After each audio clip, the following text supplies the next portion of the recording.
Testing, testing, testing. Hello. Hello, everybody. It's very nice to see you all today. Welcome. Welcome to Halifax. It is a security issue. I can't be standing there. Pier 21. We also have a kiosk for shopping, Pier 22. And we have our Seaport Farmers Market over there. And that's the start of our boardwalk. Many of you, I'm going to mention the boardwalk later, but it runs 1.5 miles. A lot of Victorian homes, and I'm going to point out a feature of the Victorian homes to you just over here. The Cornwallis Park. In the center is a statue of our founder, Edward Cornwallis, and following Edward Cornwallis coming here, a number of settlers arrived, about 2,500, and they helped to settle the land here. So they were British, Scottish, Irish, German, and they were offered land and tools. Yeah, they look so awesome. So we're going to turn up South Street here, and you'll be able to see those. Some of the doors are painted different colors, but that's the area where you would enter, take off your wet or damp clothing, and then open the central door going into the home. And just coming down here halfway, you'll see a dividing fence. And this is our Irish Catholic cemetery here on the right. You'll note this a lovely little chapel. I'm going to point out to you here on the right. Please look at the beautiful little chapel, Our Lady of Sorrows, it's called. It was built in one day. You see, the Irish were fleeing the potato famine back in 1843. And when they came here, they wanted their own church. So they spoke to the government of the day. The government of the day said, oh yes, you can have it. But there is one stipulation. You must build it in one day. So they said, oh, that's no problem, you know. Good, strong, hardy Irish inventor. No, a Zantac. Ah, anybody know that one? Zantac, the tummy medicine. Oh, yes. That is stones from William Alexander's estate that came over from Scotland. And he's responsible for bringing the flag to our area, public gardens area. This is something that really, if you would like to do something cited by King George VI when he was here in 1939, it's the huge oak tree. It's the home of our historic Citadel Fortress, one of the most visited in Canada. And if you do enjoy history, please drop by. The museum is fabulous. There's lots of things to see and do. You can even go down in the trenches now and see what it was like to fight in World War I. Grow your own vegetables, you know, many people. How about that, hey? There's our little maple leaf. There it is. Oh, yes. And McLobster is so good. Anybody have one? Anybody ever have one? It's like this here. And properties would range anywhere from the mid $500,000 to $1 million or more. Especially properties on my left-hand side, because they go down, some of them border on the water. And we are going to come to something very unique now. I want you all to keep looking over to the right-hand side. And just down here, a gentleman has carved an eagle in a tree. So it's just past this for sale sign. There's a tree there with all the limbs off. And just right in here, you see that? Look at that. Now, isn't that great? Oh, that's very cool. And we're going to come to a very beautiful body of water here on my left-hand side. It's called the Northwest Arm. And this is water that comes in from the Atlantic. It is salt water. And just across the water is one of our 5 yacht clubs in the area. Sailing is very big for us because of our location. And this is the Armdale Yacht Club. Further down, going out of this Northwest Arm, is the Royal Nova Scotia Yacht Squadron. But one of the interesting things, you'll see the yachts over there. On that property, there is the remains of a building. It was an old jail used in the wars of 1812. Just across there. And we're coming up very soon. And a number of years ago, as we make our way around here and go up the hill, this area was city. Would have been leaving the city and going into the county.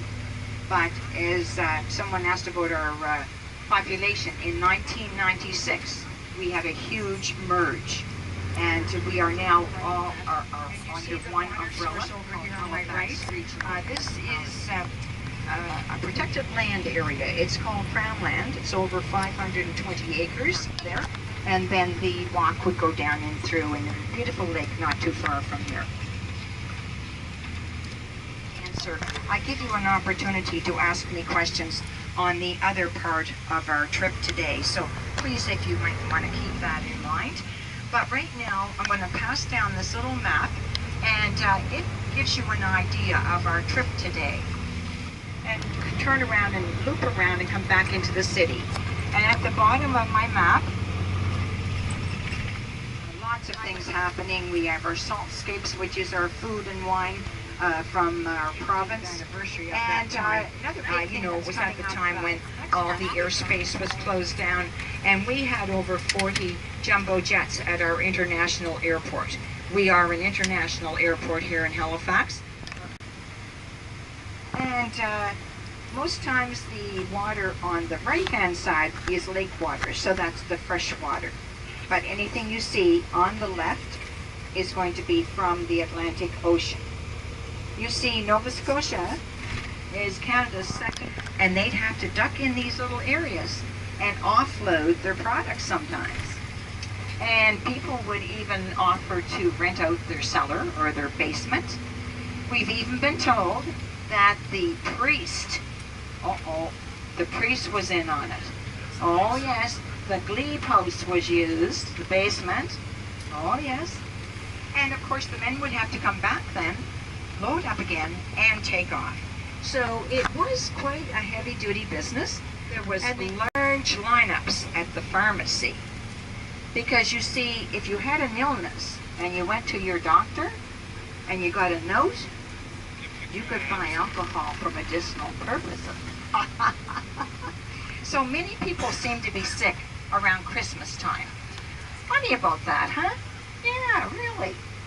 But anyway, that's just part of the history of this little area because of all these little spots and islands. Great little hiding area.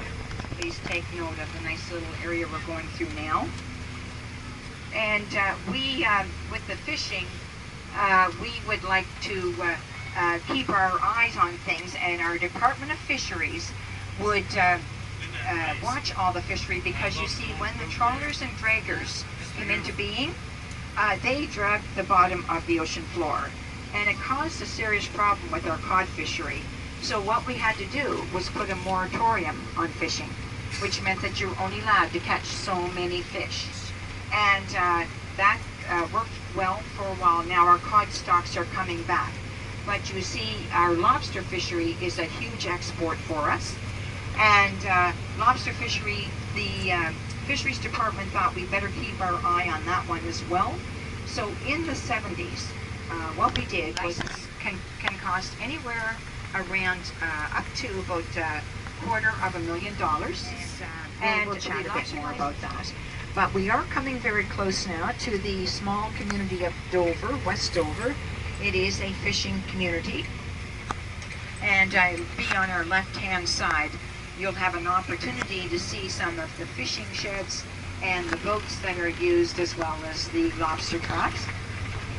And also, you're going to start noticing here, pretty much on the right-hand side, a bit on the left as well, more large granite rocks, and the trees start to get shorter coming into this area because we're getting close to our Peggys Cove preservation area, where there's an awful lot of rock, and because there's not much soil, things really don't grow too fast.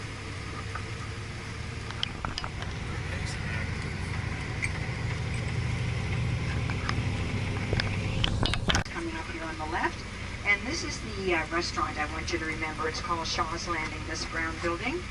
I'll refer to it in the story later on. But this is a typical fishing village. The newer traps here to my left.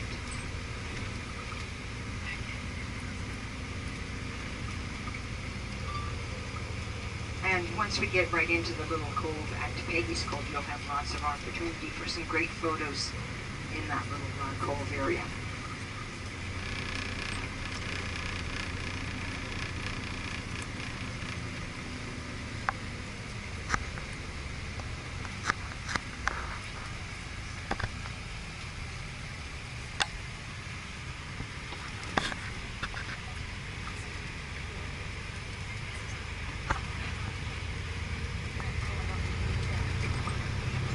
So many years ago, about 10,000 years ago, the Wisconsin glaciers came down through this area and deposited many of this rock formation that you're going to see today as we travel. Many of the rocks are referred to as the glacial erratics, and we are coming to our Peggys Cove preservation sign just over here on my right. This is over 2,000 acres of protected property. No building allowed and no signage of any kind unless it is government approved. And we'll be coming to our little fishing village of Peggys Cove very shortly. But I do like you to look up to the right. You see the square rock sitting up on top there. It looks like it might tumble down, and the one coming down the side looks like it's sliding. Those have been in those positions for hundreds of years, you know, and they just don't move. And of course, once we get into Peggys, the area where we park our coach today and where the Peggys lighthouse is and the restaurant